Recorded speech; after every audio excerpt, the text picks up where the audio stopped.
Want to talk to a girl who's going places? What about Avenue A? You ever go down to Alphabet City? A girl who knows New York nightlife. You want to go down to Pyramid Club? You want to go to the tunnel, huh? I bet you'd like that, wouldn't you? With a great personality. You ain't shit! Who is she? My name is Love Connie, and this is Manhattan Cable. Grab a cigarette, everyone. It's the 90s. We can smoke. Manhattan Cable goes all over the world. Manhattan Cable, a series produced by World of Wonder in the early 90s. It's Madonna. Manhattan Cable collects the wildest clips from New York's public access and takes us back to a time when New York was dirty, filthy, and oh so fun. TV to die for, ladies and gentlemen. On episode 4 of Manhattan Cable, we meet Filthy the dog. Woof! I am so filthy! Explore the world of freeze-dried pets. Ian Schrager has the sexiest staff in all of New York. And we visit with Crystal Waters on the set of her Gypsy Woman music video shoot. La-da-dee, la-da-da. This is Manhattan Cable! Open yourself up. This stuff does work, and it's real. Put disembodied head on plate of blood and see what happens.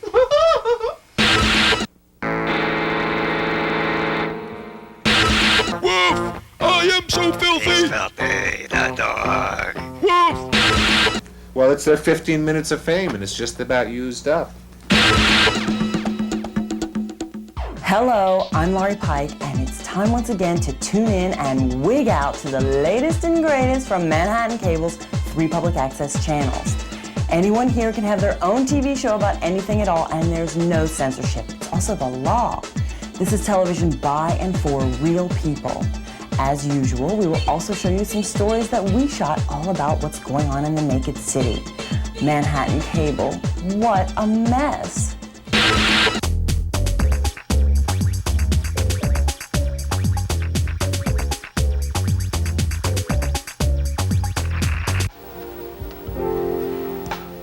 My mother was sitting right there in that chair, right there in that pew, with her mouth full of bad teeth and cavities, teeth falling out of her mouth. And she said to the Lord, she said, Lord, I don't have the money for Blue Cross. She said, but you're my physician, and I'm not even asking my son for it. You help me. I need teeth. I need my teeth fixed. I don't want false teeth. I want my own teeth. Help me. And I prayed a prayer. I just prayed a prayer for miracles. She went home the next morning. She was brushing her teeth. She saw stuff sparkling.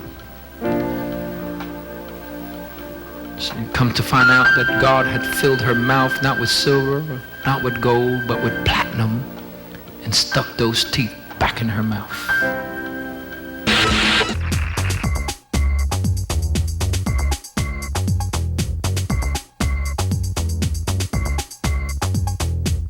I hear they're landing tonight. I hear they're landing tonight. I wonder what they're gonna look like. I wonder if one's gonna hold me tight.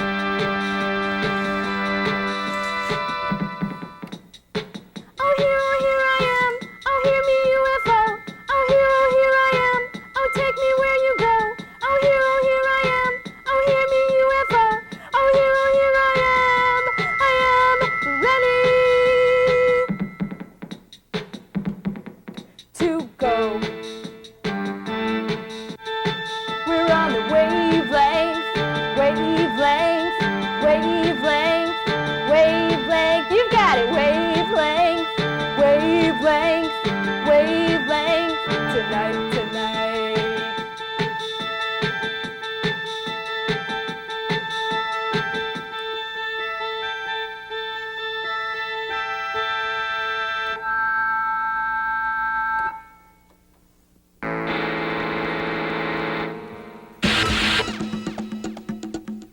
Rap music and the media are not exactly what you'd call best friends. Many acts have been criticized for promoting violence and crime. But you can't really say that about Lifers Group, whose debut EP has just appeared in England. This is rap with no holds barred, literally.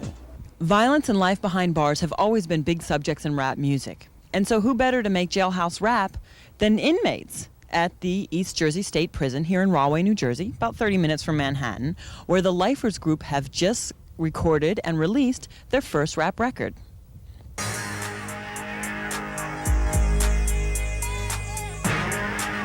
Hey, my name is Golden Boone. I'm one of the ones who didn't listen. I've been in prison for 14 years. This record ain't no joke. Learn the dispense of our sorrow. And don't end up in the belly of the beast. Rap music is like the media for this generation. You know, they're not gonna watch the 6 o'clock news. You know, but if a rap video come out, they will watch the video. Tough guy, money maker, that's the picture I painted.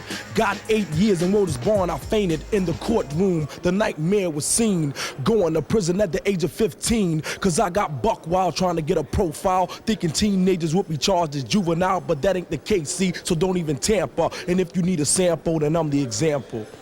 You hear the beat, you stomp your feet, you shake your head. But then there's the lyrics, and the lyrics are saying something altogether different from the norm of rap music. Some of our critics say that we tend to glorify, you know, the prison setting, the prison life. But if you look behind the beat, there's a message in the music, and the music is saying, don't end up like this. Learn from our experience. Only what you need to hear, not what you want to hear, about prison and how I ran the streets, sold drugs and bogged out with all the freaks before a man came along and broke my peace by locking me up in the belly of the beast. Well, we're here in the East Jersey State Prison, and I'm really surprised at how creepy it is in here. And I thought it would be full of these big thugs, and it's full of these really young, handsome boys who seem to be very calm and sweet, and that's the creepiest thing about it. A cell is hell, it won't be no nap. You better wise up or you might get slapped. Inside the penitentiary, we don't take no crap. So many others from the game of rap talk about prison, but they don't know jack. Later that year, Lifers Group was nominated for a Grammy. Of course, no one was able to attend the ceremony because they're all lifers. And the award went to Madonna. Or maybe it was Paula Abdul. Maybe it was Janet Jackson. Or maybe, just maybe, since none of you were alive back then, maybe the Grammy went to Kanye! I'm telling the kids, prison is like this. I've lived it for 11 years. As you can see, you know, there's no joke about this at all. You know, you come in a young man, you go out old. I should have listened to my mama, cause now I'm living life filled full of drama, like a soap opera prison nap. And my eyes just stizzing there, cause now I'm living life in a living nightmare. When you came through the doors coming in here, the same effect of the doors closing behind you is one that lived with me all during this time. No matter where I go, I'll always remember, and I always hear those first time those doors close behind me. Close it! Whoa, no, don't close it, for real. I'm glad you had a chance to go into one of the cells, because if nothing else, when those doors close in one of them cells, you live in a panic. The kind of few moments of panic that you have I've lived with for 15 years. It is really creepy. There's no, I mean, I'm already getting claustrophobic. Can we open this back up? Can we open this back up? Hello. That is like not a good feeling. Learn the hard way.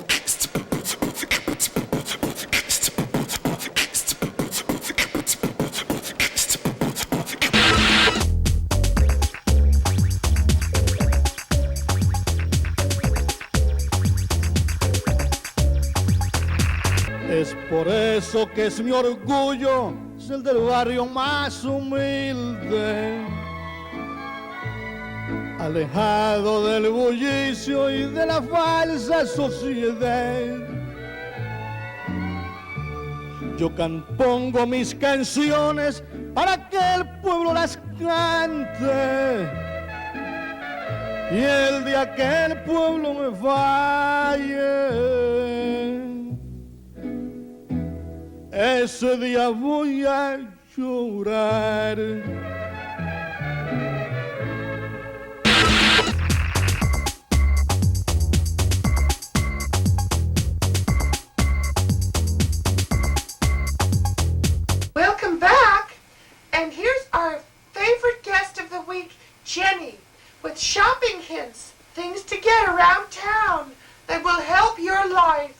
Jenny? I was looking for something really extra special for, like, parties and stuff. And, I came across this, plate of blood. Plate of blood? What do you mean, plate of blood? Well, the person that sold it to me told me it had some archaeological significance. And, well, I don't know. I just thought a plate of blood would be lots of fun at a party. Well, what did the person say that its qualities were? Well, the person said that its qualities were that, well, for instance, if you were to put a disembodied head on it, just a normal disembodied head, such as this, then it would start to, you know, prophesize about the future of our nation and world. Well, let's see if that's actually what happens. Okay, take a deep breath, and you home viewers, take your disembodied heads out and put them on your plate of blood if you have one.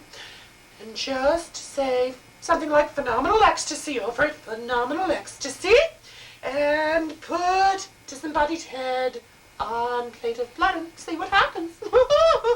Sounds like fun to me. Ready? On your mark, get set, go. The world is covered with worms. People in unattractive outfits are going to rule the earth. There are scary things happening everywhere. Run for your life! Run for your life!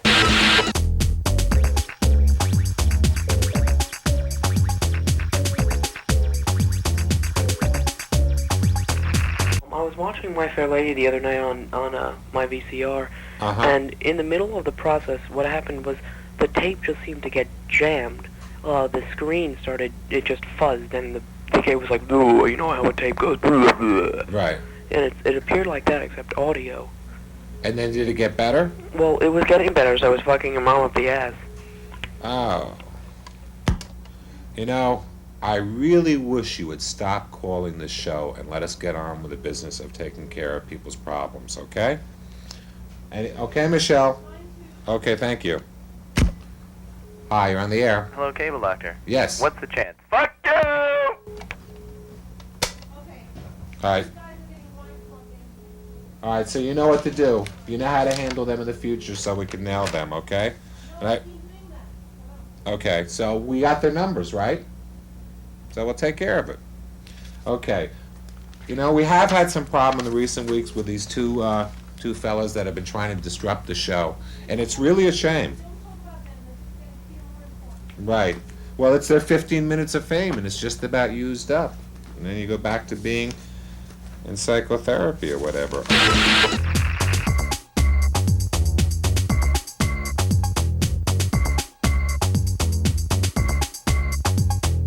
Kiss and name baby kiss and name baby kiss and name baby kiss. We're now a consumer, not a producer nation.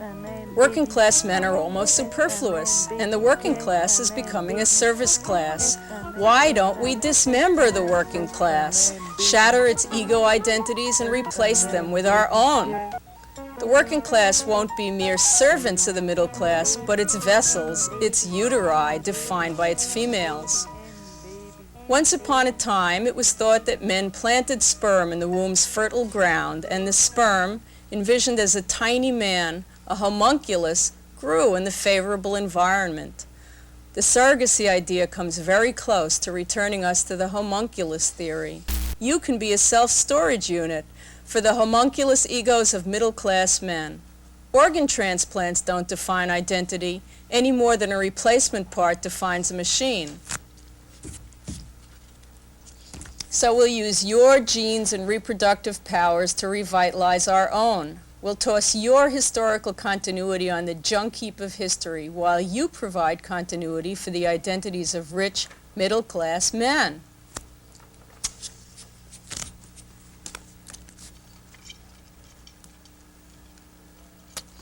Why not implant welfare mothers with bourgeois embryos, killing two birds with one stone? After all, if they're having our babies, they can't be having their own. Hey! Oh, y'all, thanks for watching my kid. She didn't say anything important while I was gone, did she? You know, she's really less into the ABCs and more into the patriarchies. Like baby, like mama. Just put her in this bag.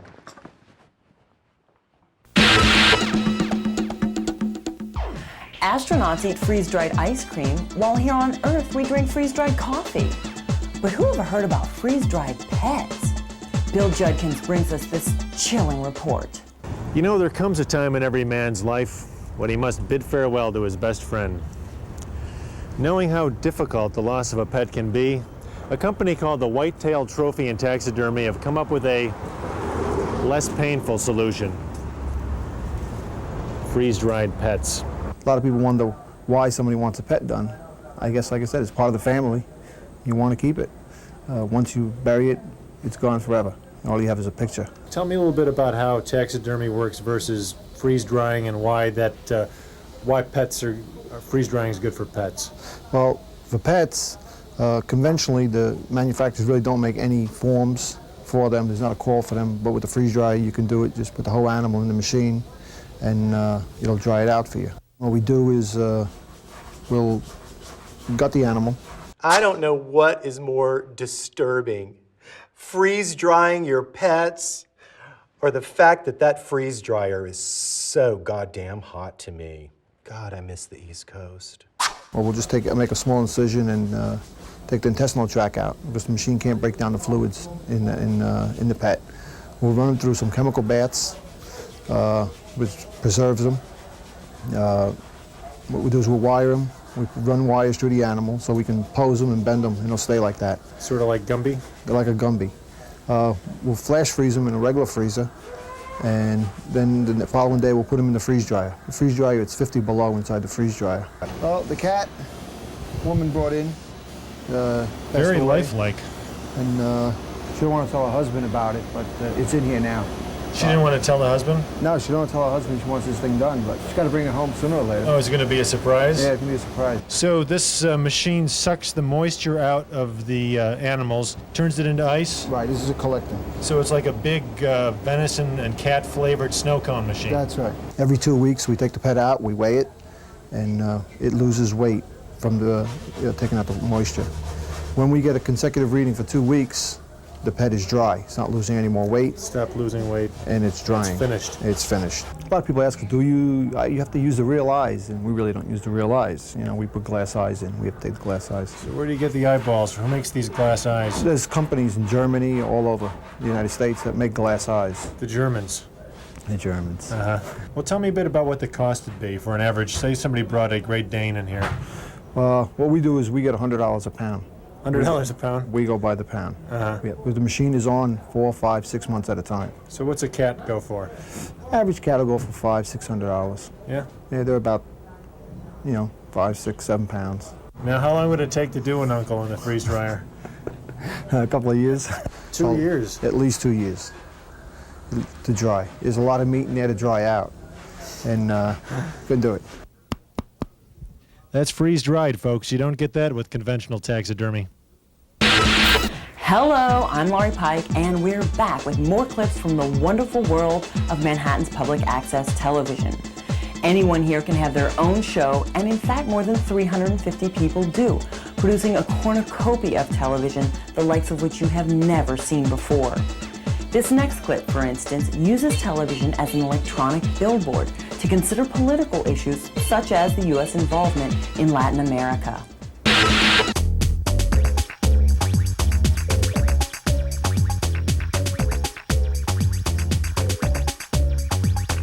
Proporcionado por los asesores norteamericanos.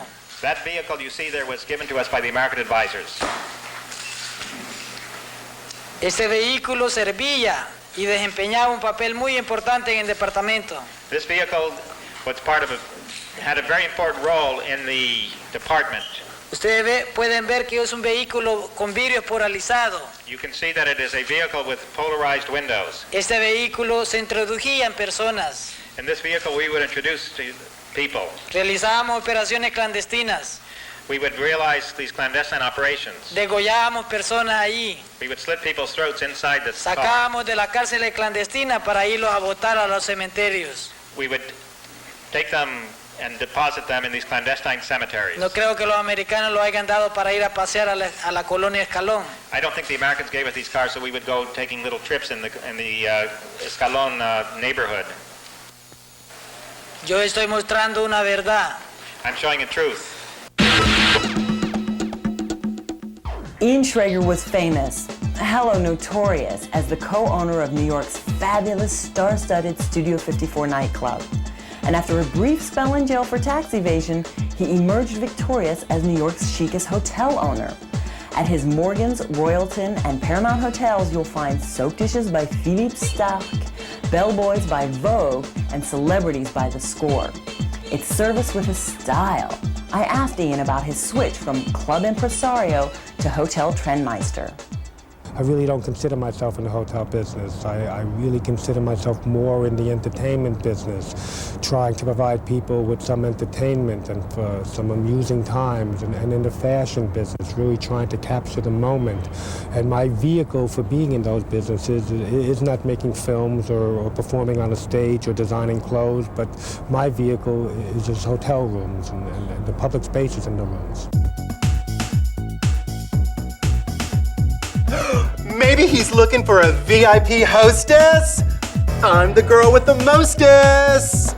Mr. Schrager? Mr. Schrager? Ian! Come back! You have an incredibly beautiful staff. As a matter of fact, a lot of the people that you see in the movies right now were working in the hotels. Some of them are big stars. They were either bartenders for Steve and I at our nightclub, Studio 54 and Palladium, or working with us in the hotel. I would say that about 90% of the guys that are on the bell staff and the door staff are either working on the side as actors or models. There's a guy that right now that's on leave that's in Tokyo modeling that I know of. And most people that work here are all actors, musicians, models. Okay, maybe he just needs an elevator attendant. I mean, this lift goes up and this girl goes down. No. Yeah. Are you a model? No, I'm not. An actress? No, I'm not. I'm just working here. Is there like a Royalton look? No, not particularly. I think it's more or less a persona, just to be friendly and open and outgoing. The Paramount is the third and newest of Ian Schrager's hotels. Let's check it out by checking in.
Have a seat, Joey, over by Leslie.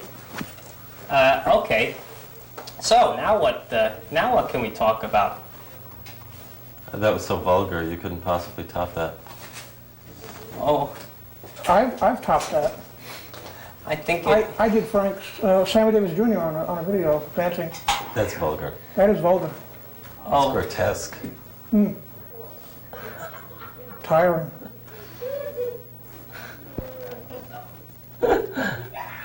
Do you have a mucal problem?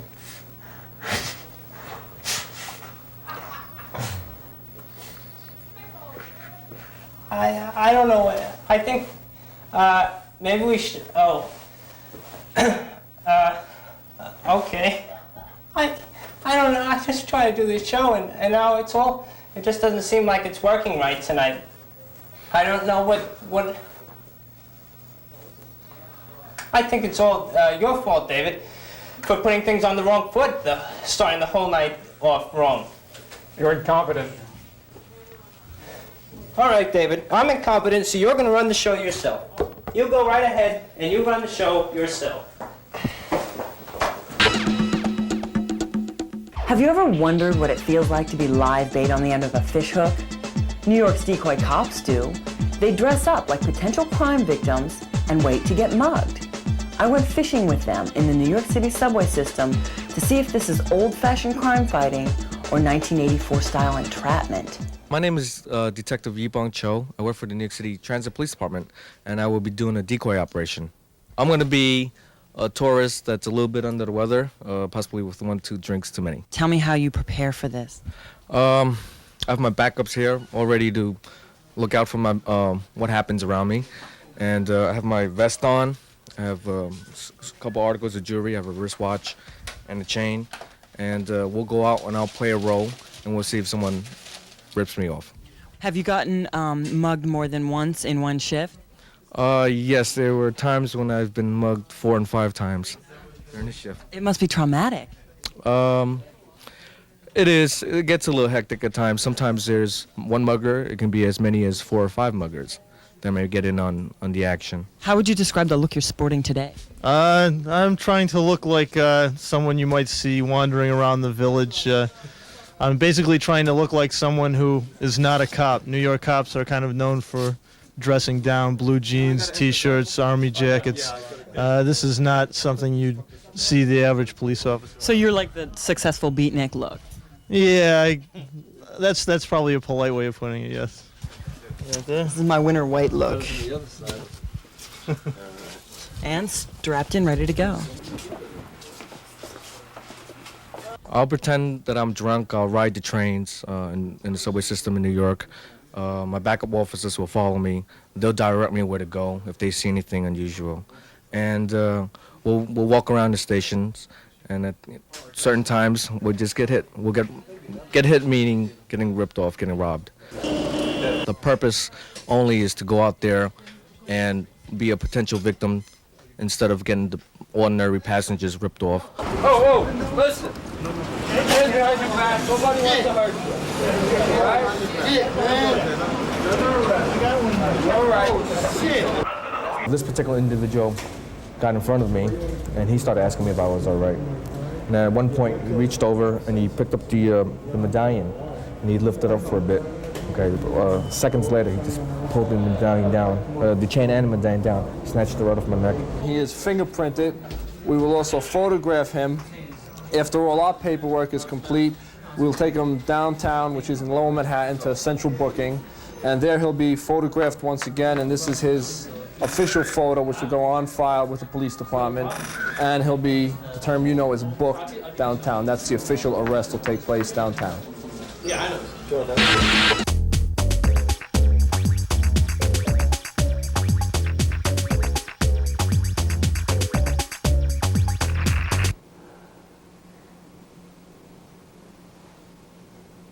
Open yourself up to healing. For the people who've been told that there's no other way, open yourself up. This stuff does work, and it's real.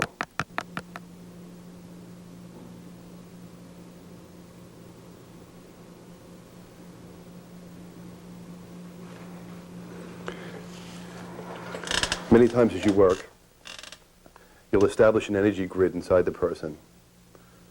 The grid is a healing grid. It opens up the change. It opens up the facilitation of healing energy in that area.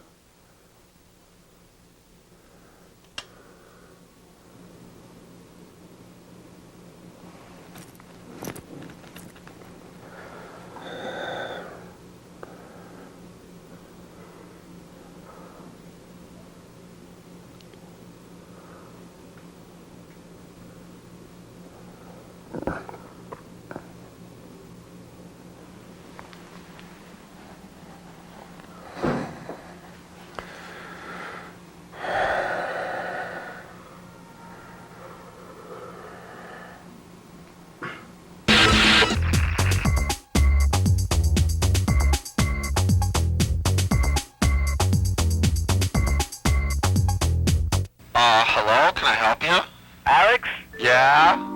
Okay, right? I was jerking off while I was watching the show. Oh, just yeah? And right, like, I think you're really cute, right? Yeah, I think so too. Right, and I really like that, like, mustache beard type thing. There'll be no mustache rights for you, young man, let me tell you. Well, I was just wondering, does that mean like I'm gay? What you saying? Well, I think that does mean, he thinks, just a second here. This caller seems to say that he's whacking off while watching your television show. Is he gay or not? What do you think in your vast sexual experience? Well, I would have to say that he's not gay unless he loves one of us. Yeah, I must dissent. I think he is gay. How could you even get a hard on looking at one of us, Luis? I don't know what you're talking about. I think you need some serious counseling, young man. You think so? I think so. Wow. You know, I mean, this is serious stuff. I mean, have you just done it once or more than once? No, it's like every week. Homelessness is one of the biggest tragedies in America in the 90s. And yet right now, all across the United States and in the rest of the world, people are shaking their booties to a song about the homeless. Forget We Are the World. This isn't a song to benefit the homeless. It's just about the homeless. And it's #1 in England. Is this new hands-off approach the latest thing in social commentary? Hello, you're never going to believe this, but we were out filming a completely different story here on the Lower East Side, where I live and where a lot of homeless people live, and I heard this sound. Da-da-dee-da-da-da, what is going on in here? Oh my God, this is that song, that Gypsy Woman video. They're filming it right here. I'm going to sneak in. Let's go up. This is like the biggest song to hit clubdom in years. In fact, I was just shaking a tail feather to it the other night at the Copacabana here in New York. She's in there. This is definitely where it's happening, but unfortunately we can't film her until she changes out of her black Armani suit into her white Armani suit. So I guess she's not wearing a cardboard box, which is what I personally would have worn if it was my song. Anyway, we can't talk to her yet, so let's talk to some of the people in the crew and see what they think about the song. Well, like, how does she dance? What kind of a dancer is she? Oh, she's got her moves. Yeah? About 2 or 3 of them, you know. Show me one of them. Oh, well, I just want you to watch out for the cross move. Really? Yeah, it's really just... Show it to me. I want to, like, be the first on the dance floor with the cross move. Oh, you know, it's just like your basic, you know. How do you cross yourself? I guess you sort of go like this. There you go. Watch out for it. Oh, really? It's groovy. Like da-da-dee-da-da-da-da-da. Self-righteousness going on as she grooves out. It's wonderful. It's completely hypnotic, and it's politically correct. Do you think it might, you know, make a difference with, you know, people helping the homeless? No, of course not. It's a pop song. What are you, nuts? I'm just trying to make something that's as interesting visually as the song is sonically, so whatever trend, you know, I can't predict how it will be received, how the video, how the song, what kind of star she'll become. I have no control over that. Well, she just arrived on the set. She's in her white Armani suit, and there's a flock of stylists around her, poofing her up so she looks just right for this big debut video for her hit song. And as you can tell, it's a big production. Everybody is totally banking on this little New Jersey girl who liked to write poetry turning into a major international singing star. The record is uncontrollable. It's the biggest record that we've ever handled, and we've had some real big ones. This one's blowing out. Unbelievable. She's a writer, producer, she sings, and she's good looking. We looked at Gautier, we looked at Ozbek, we looked at Mizrahi. Actually, Mizrahi is going to design some things for Crystal. Everyone's trying to get their hands on Crystal. Really? Yeah, it's different to work with someone who everyone wants instead of, like, you know, some fat, ugly person from the record company. Play back.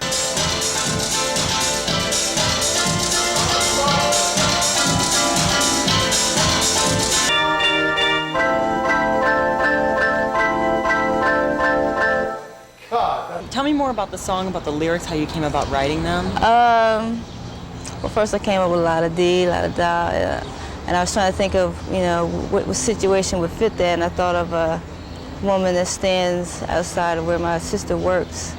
And when I first saw her, I thought she was crazy because she was asking for money, but she had on all this makeup and dressed very neatly. And then, you know, after a little while, I finally realized that she was, you know, that's just the way she was. She was homeless. A gorgeous homeless woman? Sounds like she's talking about me. Love, Connie. Because let me tell you, my rent is getting expensive. La-da-dee, la-da-da, la-da-dee, la-da-da. So that's basically where I got it from. La da dee la da da. La la dee la dee da. La da dee la da da.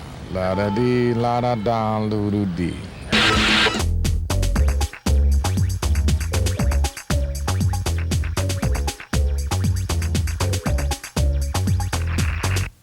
He's filthy the dog. Woof! I am so filthy. Filthy the dog. Woof! I am so filthy. He was such a pretty dog. Everyone knew his name, but he didn't get his shots. Now he is insane. Oh, he's filthy the dog. Woof! I am so filthy. He's filthy the dog. Woof! He was once a pretty dog and everybody knew his name. But now he didn't get his shots and he just went insane. He's filthy the dog. Woof! I am so filthy. Filthy the dog. Woof! I am so filthy. He was such a pretty dog. Everybody knew his. Thanks for watching, everybody, and we'll see you next week. So, check it out. So, it was 1997, and I was performing in Provincetown, Massachusetts with this comedy group called the Nellie Olsons. And a friend of ours had booked Crystal Waters to come in and perform that summer at Town Hall, and they needed an opening act. And we just happened to be performing across the street, and they were like, hey, would the Nellies, would you guys just come over, do a couple of routines before Crystal, just get the audience all warmed up and everything? We were like, absolutely.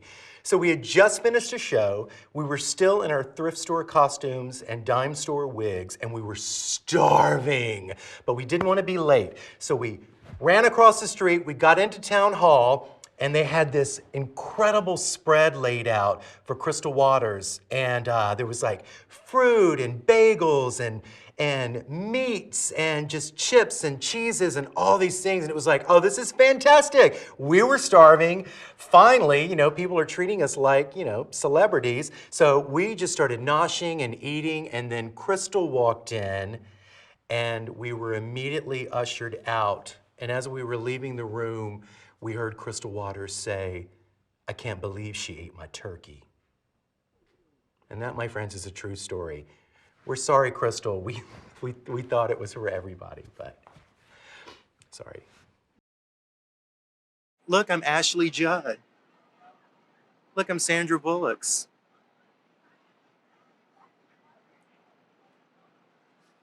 All right, are y'all having fun? What